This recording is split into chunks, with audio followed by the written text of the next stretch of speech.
Hello, how is everybody doing? I hope you've been having a fantastic Hashi Talks so far. I'm Nick Jackson, welcome. And with me, I have Kyle. Hey, I'm Kyle. And what we're going to talk about is we're going to talk about Dagger pipelines, but specifically how you can build a portable pipeline that runs anywhere with the same bit of code, but using also HashiCorp Vault for your secrets. So let's dig in now.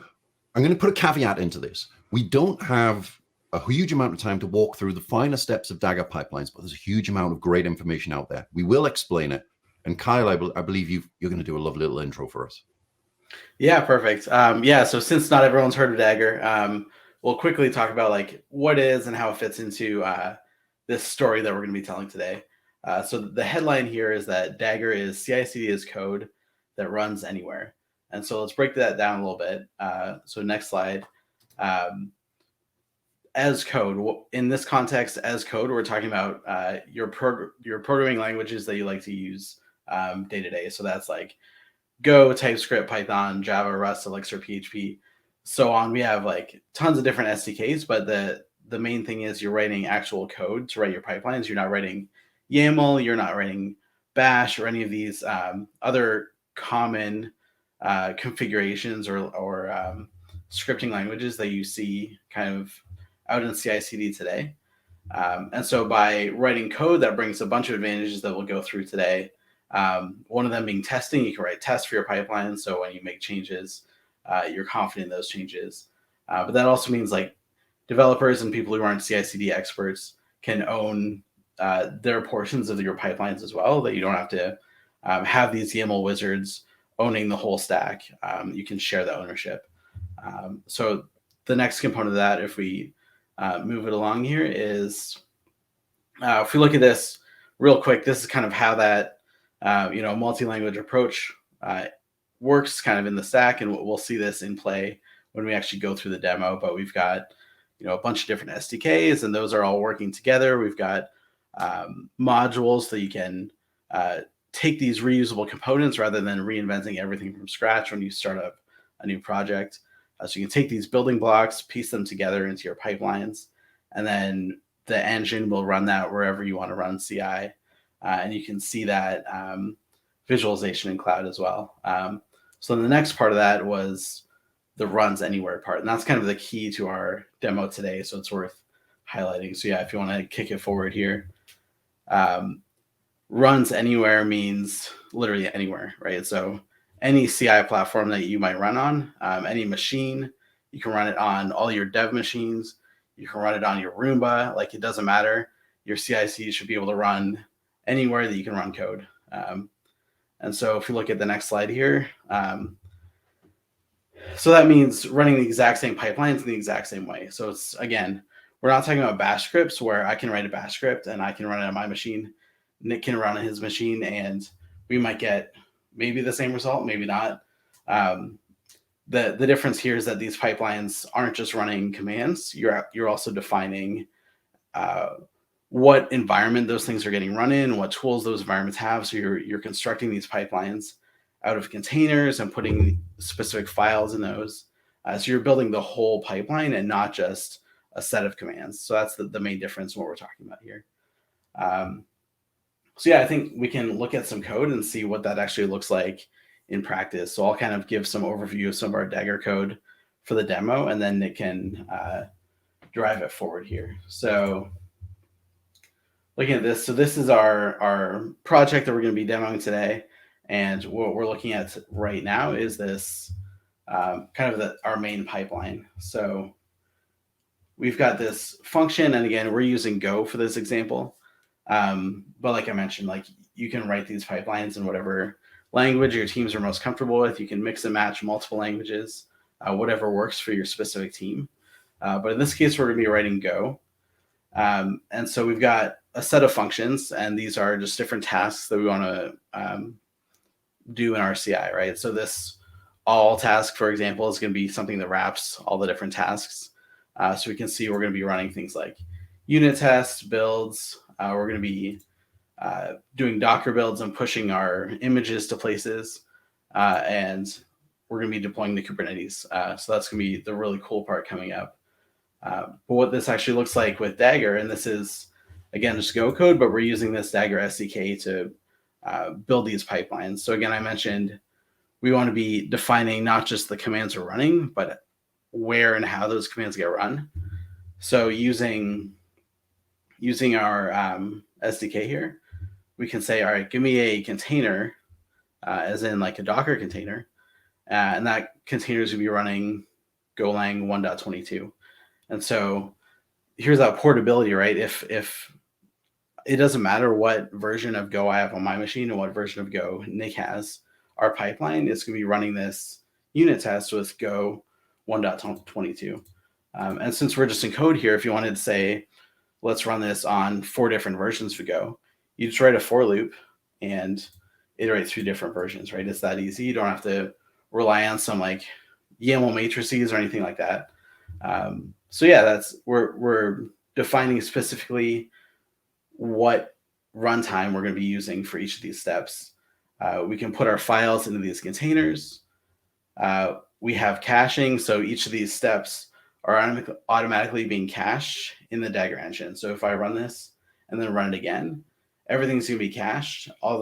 If we run it again, change a few files, only the parts that changed are going to be re-executed. So we don't have to like re-pull Golang image. We don't have to reinstall all of our Go mods. We just skip to the part that we actually care about and run that. So our execution times are much faster between commands, and especially in CI, you can save a lot of time. So that's our test function. Build looks pretty similar, right? We're going to get a container from Golang 1.22 again. We're going to add our files into it, add these cache volumes for our dependencies. In this case, we're actually building for multiple architectures. So like I mentioned before, like we could just loop through a few architectures, build multiple binaries here, and then we can return those as like a directory of like, here's our ARM64 binary, our AMD64 binary, and so on. Moving forward, kind of the same deal for our Docker build. Like whenever we push an image, we want that to be a multi-platform image so that anyone on any machine can run that image.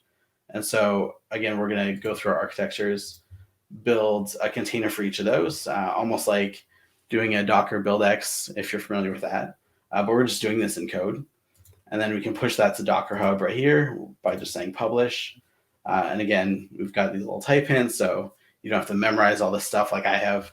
And this is where it's really cool, like deploy to Kubernetes. So far we've done some like really, really basic stuff, as in we're just using like Golang or Alpine and just doing some basic commands. But now when we want to do something a bit more advanced, like deploying to Kubernetes, or in a little bit, maybe integrating with Vault, you don't have to reinvent the wheel or like learn how to implement some SDK. You can just say, okay, there's the container out here that has kubectl. And so let's use that container. Let's authenticate to our cluster and then just apply this file. So this few lines of code, we're actually connecting to our Kubernetes cluster and applying a deployment without needing to like use CDKs or do some other advanced things within our language or learn some new SDK other than Dagger, right? It's just a few lines of code. So I think hopefully that's enough context that when we walk through things actually happening on Nick's end, it makes sense, like where Dagger is fitting in, where Vault's fitting in, where Kubernetes is, and how these are all playing together. Yeah, let's dig into that now and see if we can. Let's just run this example code. First things first, I just want to mention. So all of the secrets that I need to do this, I need a Docker username, Docker password, and a Kubernetes access token. I'm passing these in as variables, so they're static secrets. And when we use Vault, we're getting rid of all of this. But let's give it a go. Okay. So to run the kind of the pipeline, if I can run it locally as well as running it in CI, which we'll see later on in the demo, we're just going to use this command here. So I'm using the Dagger CLI. I'm specifying my module, which is Dagger build. Then I'm going to call a function. So like all, which was, this function here is a function inside a Dagger. We're specifying the source, so the directory source that we want. I've got my Docker username and password set as environment variables. Now, well, one thing you will notice is, look at this one here with Docker password. It doesn't have the environment variable syntax. So I'm not using the dollar in front of it. And the reason for that is that I'm using a special convention inside of Dagger, which is secret. And secret's basically just a wrapper type that ensures that if you pass a secret into Dagger, Dagger will ensure that that never leaks into the logs or into the cache or anything like that. And then, of course, I'm specifying the Kubernetes address and the Kubernetes access token. So I'm going to run that now. And in a second, you'll start to see the output. OK, so we've got the output coming out there. If we look down, you can see that it's running pretty quickly, actually. We will get, OK, so we're building the images, building the Docker images. We're now deploying to Kubernetes, and we've actually deployed to Kubernetes. Now, I ran this before, so it's cached. So it ran, pretty quickly. And of course, because I ran it before and it's cached, you can see that we've got the deployed application there, but 49 minutes ago was when I last ran it. The problems. So the problems, these static variables. So what we want to be able to do is define this pipeline that can be used locally, that can be used in GitHub, that can be used in GitLab, that can be used in Circle CI, can be used anywhere. Having to share static credentials is not good enough. And also, when we think about the Kubernetes access, how are we going to provide very narrowly scoped access to Kubernetes for on an individual application by application basis? And the answer to all of that is going to be Vault. So first things first, let's kind of start having a look at this. So what we need to do is we need to configure some secrets in Vault. Now, I'm going to have two different types of secrets here. I'm going to have a static secret, which is going to be these HashiTalks deployment. And I'm going to have a dynamic secret, which is going to use the Kubernetes secrets engine. So for my static secrets, I'm storing those at secrets HashiTalks deployment. I'm just setting my kube address, my Docker username and password, which are my kind of statics, and also the Dagger Cloud token, which we'll kind of come back to later on. And then what I'm going to do is I'm going to look at my dynamic secrets. Now with Vault, what you've got is the capability to use the dynamic secrets engine for Kubernetes. So Vault can actually create Kubernetes service account tokens, which can be used to authenticate against the Kubernetes API. So I enable it like that. And then what I'm going to do is I'm going to configure it. Now, when I configure this, what I need are a couple of little parameters. I need the Kubernetes CA certificate, so we can do a sort of a validated request against the Kubernetes HTTPS API endpoint, the host, and the service account JWT, because Vault, it needs to be able to create service accounts, to define cluster roles and things like that as part of the secret engine. So it needs permission to do that. Now, I've set all of this up, and in the README, there's a little bit more information on how you can kind of configure these individual parameters, but we're going to kind of look in and how to use this. Now, one of the things which is actually really nice is this ability that we can define a very specific set of permissions for each of these kind of roles. So in like all of the kind of the secrets endpoints, or many of the secrets endpoints in Vault, you have the concept of a role. So I'm going to define a role called a deployer default. Now I'm going to limit the access to that role to just the Kubernetes namespace default. We're using default for convenience. You will obviously be using a very specific namespace for your application. But then I set these role rules, and these role rules are just the rules from the the cluster roles. So I can specify here that the API group for resources. So I want pods and services. You can basically do anything with pods and services, and the CI will be able to do anything with deployment. I could actually even go even narrow on that, because I don't really even need get and list. I just need create, update, patch, and delete. But it kind of shows you that you can just be very, very prescriptive with all of that stuff. So let me just quickly kind of show you that in action. So if I was going to manually make that call, I would do a vault write to creds default deployer. And assuming that I'm still logged in, I guess we're going to find out in just a second. We will be able to do that. So let's just have a look at that token, and you can see what it looks like, what we're dealing with. All right, it's just a standard Kubernetes service account JWT. Now that's only valid for, I think I'm using the default of 1 hour. So we've got everything set up. The next thing that we want to do is you modify our Dagger pipeline. So how are we going to get the secrets into Vault?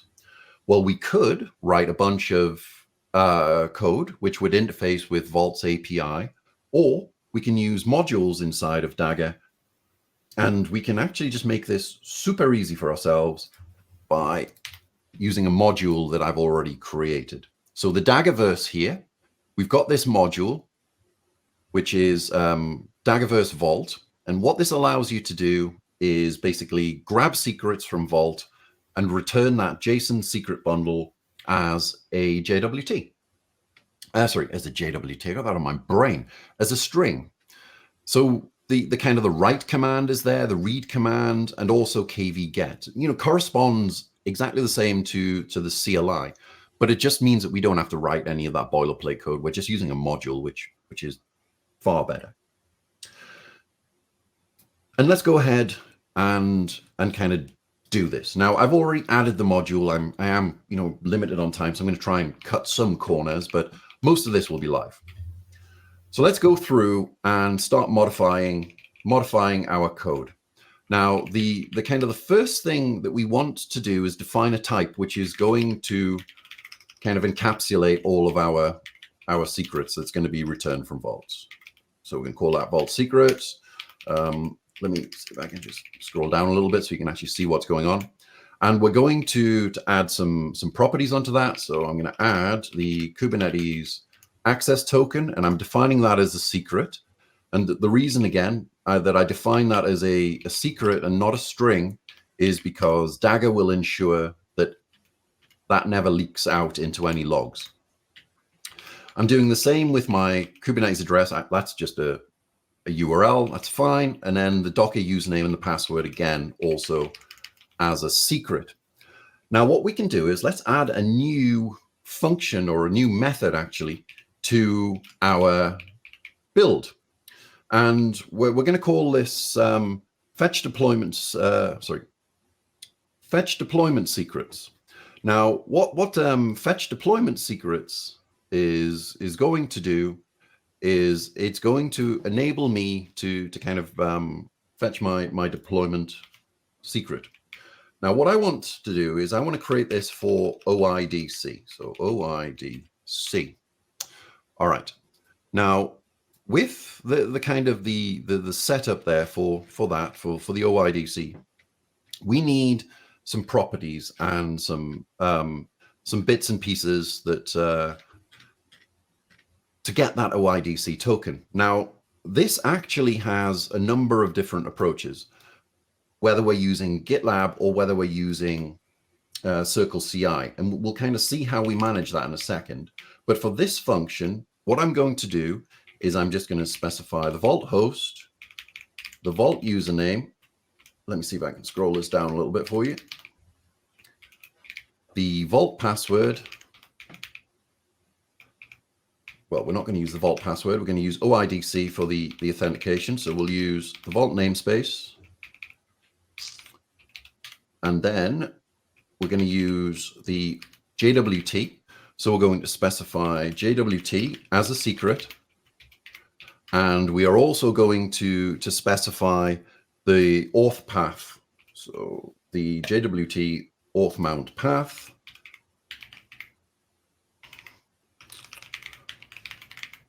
Oh gosh, that really couldn't be in a worse location.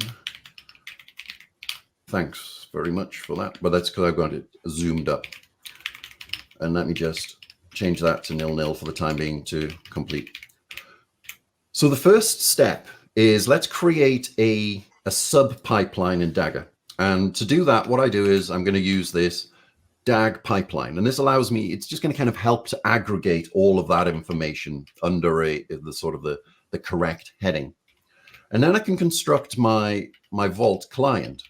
So when I added the module, what it's done is it's automatically imported it and added it onto the Dagger client from, so it's automatically code gen that for me. And it makes it available under this Vault method here. So then I can use that, and I'm going to specify with host, and I'm going to specify my Vault host there and the namespace. And then we're going to do we're going to use with JWT auth, and the JWT auth requires that we pass it the JWT and also the auth mount paths. So that's all we need to do to kind of get our sort of setup for our Vault client. Again, we're just using that Dagger module. The next thing that we want to do is to fetch our secret. So let's fetch the secret for that dynamic service account token. So I'm going to do JS secret, and I am going to use my client here. So it's VC, and we're going to do a write because it is actually a Vault write operation. And the path is kubernetes/HashiTalks creds, and the role was deployer default. So that in total is going to make my fetch my secret from Vault, and we're going to use that JWT token that we will provide later on. So what I need to do with that, I just need to unwrap it. So I'm just going to unwrap it from a Dagger secret into plain text. Copilot is nearly getting things right, but not quite. And then we're going to unmarshal that JSON into a map. Now, so if you've kind of ever done any JSON unmarshalling in Go, this is probably going to be quite familiar to you. Map string interface, and then we're going to do error equals, and we're going to do JSON.unmarshal. We need to convert that into a byte. Gosh, I need to think. JS. Well, that's not the right one. And then we're going to specify the data, and that is actually JSON. Copilot is being more help than hindrance. And of course, let's just handle that error. There. Okay. So now data actually contains the kind of a structured map, which is just returned from Vault. So it's just exactly the same data as you would get out of our Vault. And since we've got that, what we can do is let's set that as a token. Now, I'm going to set it as a Dagger secret because, again, what I want to ensure is that this kind of information does not leak anywhere. So we're just going to call this K8, not K9s, service, and the actual, it is, what is it? Let's have a look. Service account token. Okay, so the next step is that we need to kind of fetch the static secrets, and we're going to do very much of the same. So we're going to do JS secret, and we're going to do Vault client dot do kv get, just a convenience method. That is not quite correct, Copilot, but you're not far off. Get the deployment there, and then we're going to do all of this unwrapping again. Let me just make sure I'm handling that error, because that will bite me later. I promise you. Okay, so we're doing exactly the same thing. We're just unwrapping everything into our array. Now, this secret here is what contains our Docker username and Docker password. So Docker password, we need to treat again like a secret. So Docker password, and I'm going to set that as CLI dot set secret. Copilot, you are spot on there. Thank you very much, my friend. This is way easier than working with Eric, I can tell you. All right, so Vault secrets. Now let's return our secrets item. So we're going to return our Kubernetes access token. We're going to set that to the token. The Kubernetes address, we're going to get that from our static secret. The Docker username, again, static secret. And the Docker password, like that. And then we're just going to return nil. So that's our code modified to be able to now fetch the secrets from Vault. So what do we do? What do we do next? Well, what we're going to do next is we're going to modify our all function to get rid of those static secrets and provide all of the information that we need for dynamic secrets. So first things first, we are going to specify the Vault host as a string. We are going to specify the Vault namespace. Now I'm using HCP Vault. Like all of this will work with Community Edition Vault in exactly the same way, but I was just using the free tier on HCP to save myself a little bit of trouble. Now, if you look at this method, there's something that I need to point out here. And the thing is that we're passing in a number of different parameters. Now we're passing in either the actions request token, an actions token URL, or the Circle CI OIDC token. And the reason for this is because with GitHub Actions, when you use OIDC, what you actually get is the ability to request an OIDC token, which is using the URL and the token there. And with Circle CI, they actually just give you the token inside of the job. So we can just use it directly.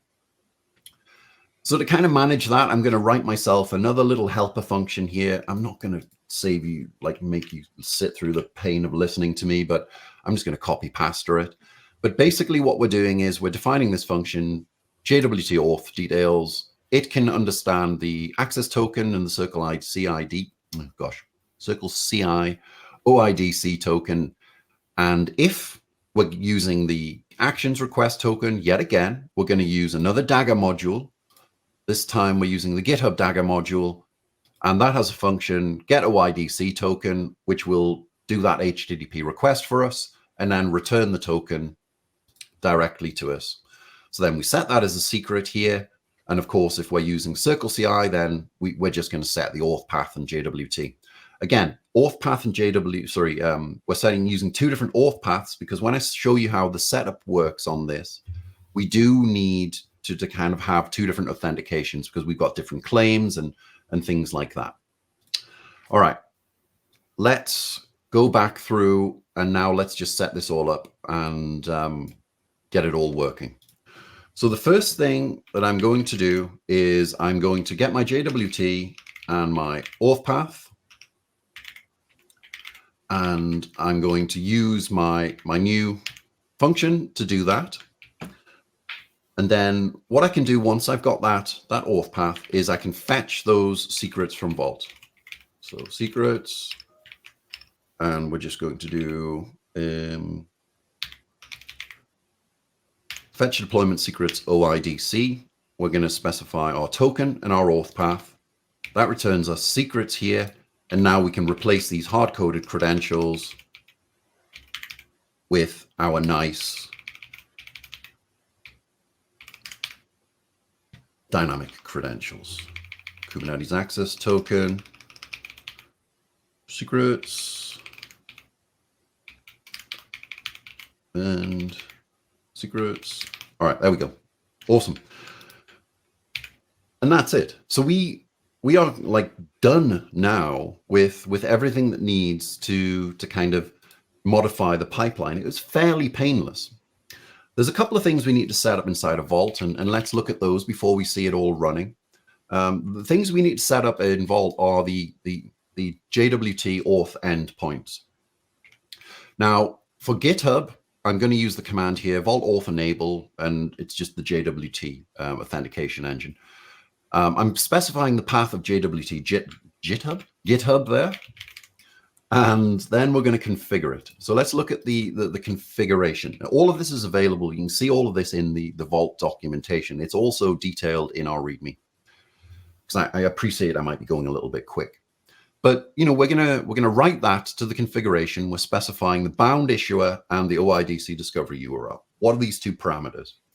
The bound issuer is what Vault is going to use when it's kind of checking to see if that particular presented token can log into this endpoint.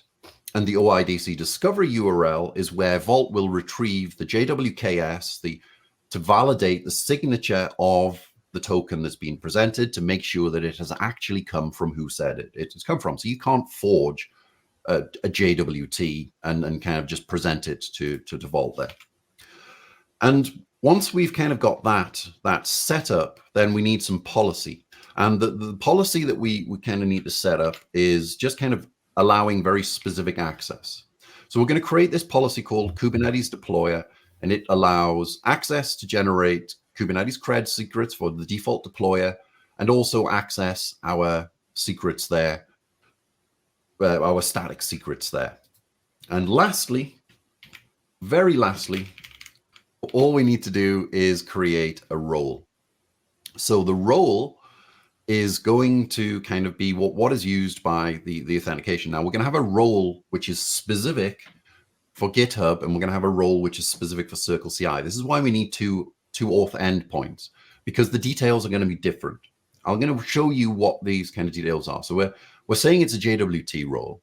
Now the user claim actor, what that means is that when you log into Vault, when you authenticate, Vault will use the actor, which is one of the properties inside of the presented JWT as the user identity.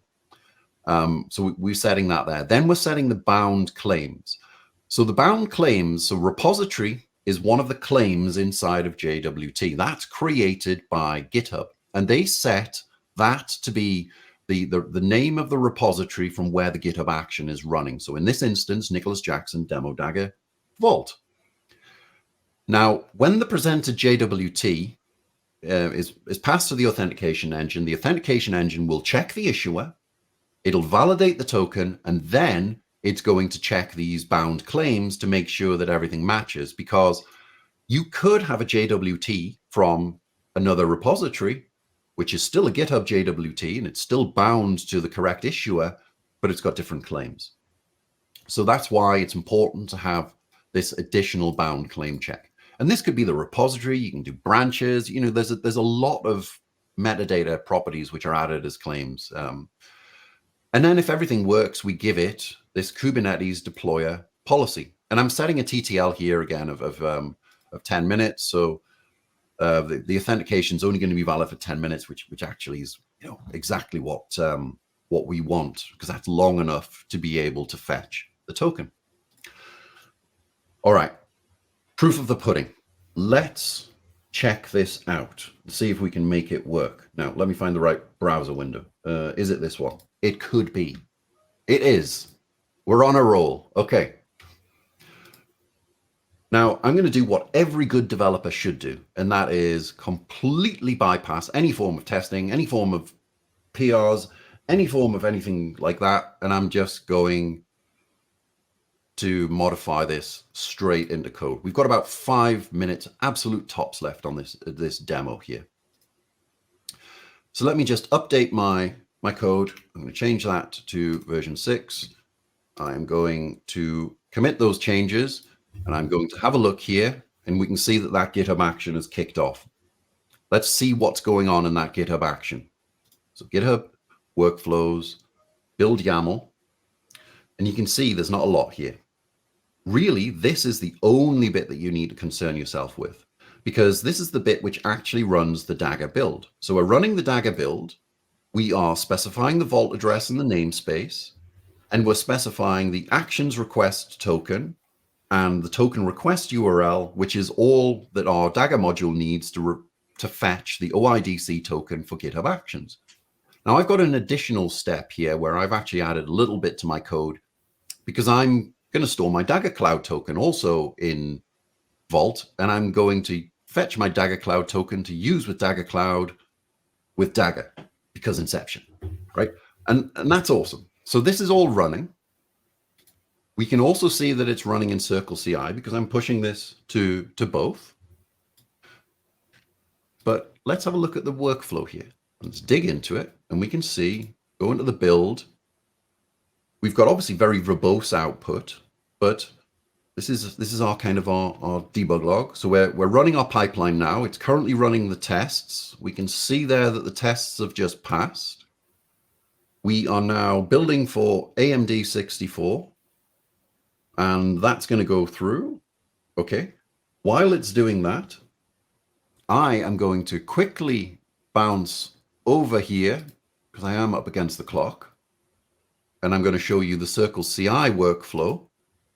And you will see that Circle CI workflow is as brief. And this is the beauty of using Dagger, right? Like, I don't have to write anything really specific. It's this very, very short block of code just to execute the workflow. Are we done? Are we done? Okay, it worked. That's green. That's good. Let's have a quick look again at Dagger Cloud, and I'm just going to refresh this here. So because we're using Dagger Cloud, Dagger Cloud's just launched a free tier. Kyle, we've got a little bit of time, I guess we can talk about those things, but the nice thing about Dagger Cloud is it's also an agnostic way to capture all of those logs. So all of those detailed logs, you see there, call all, running our unit test, everything is kind of output in here. And we can see both the Circle CI job, which is still currently running, and also the GitHub Actions one. Now, okay, Circle CI, this is passed too. So we've successfully done a build using a common pipeline in 2 CIs, and it's all worked. And has it all worked? Let's see if it's actually being deployed. Let's quickly check this out. So, okay, get pods. Okay, so 76 seconds ago, so that is correct. Okay, get SVC, let's grab the service, grab the external IP, and we're going to curl that, and we're going to say hello, and it's going to say hello from HashiTalks 2024 V06, because that is what I just mashed into code about a minute ago. And that's it. Like, if you want to kind of grab the source on this, you can do so, and you can get it from here. And that's not the right button, is it? That's the share button. Like, nobody, you want to get a professional to do these talks. You don't want me. I apologize.